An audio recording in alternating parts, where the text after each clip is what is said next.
नीलाचलनिवासाय नित्याय परमात्मने बलभद्रसुभद्राभ्यां जगन्नाथाय ते नमः। सर्वभ्यो नमो नमः। मम नाम प्रियदर्शिनी साहू। अहं केन्द्रीय संस्कृत विश्वविद्यालयस्य श्री महाराजा रणवीर सिंह परिसरस्य छात्रा अध्यापिका अस्मि। मम अनुक्रमाङ्क 49 वर्तते। मम विषयस्य नाम पर्यावरणशिक्षायाम् आधुनिके प्रयोगः। अद्यतनकाले पर्यावरणस्य संरक्षणम् अत्यावश्यकः अस्ति। वायुप्रदूषणं, जलप्रदूषणं, वनविरामः, जलवायु परिवर्तनम् इत्यादि समस्या दिनप्रतिदिनं वर्धते।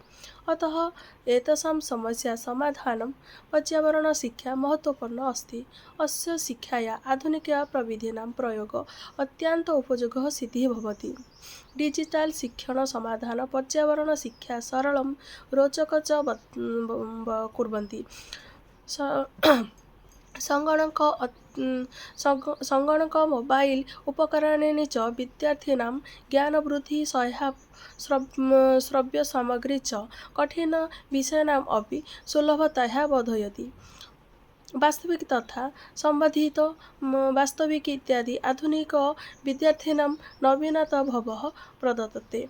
तस्य सहायक छात्राः वनानां सङ्गणकानां परिवर्तनानाम् आभासी दर्शनं कर्तुं शक्नुवन्ति, येन तेषां परिवर्तनं प्रति रुचिः जागरूकता च वर्धते।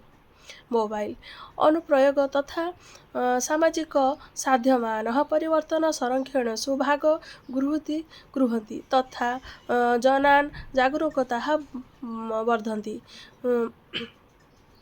कृत्रिम तथा पर्यावरणसमस्यासु साधनानां मार्गान् सूचयन्ति। एतेषां साहाय्यानां भविष्यति सम्भाव्यतः परिवर्तनानां पूर्वानुमानं कर्तुं शक्नुवन्तः। स्टाक उपकरणेन तथा प्रणाली वायुगुणवत्तानां उपमान जलस्थितिः तथा मापयन्ति। छात्राः एतानि उपकरणानि प्रयुज्य व्यवहारज्ञानं प्राप्नुवन्ति। लाभः एतेषां प्रविधीनां प्रयोगः शिक्षणं रोचनं भवति, ज्ञानं दृढं भवति, पर्यावरणं प्रति उत्तरदायित्वः वृद्धिः च वर्धते। धन्यवादः।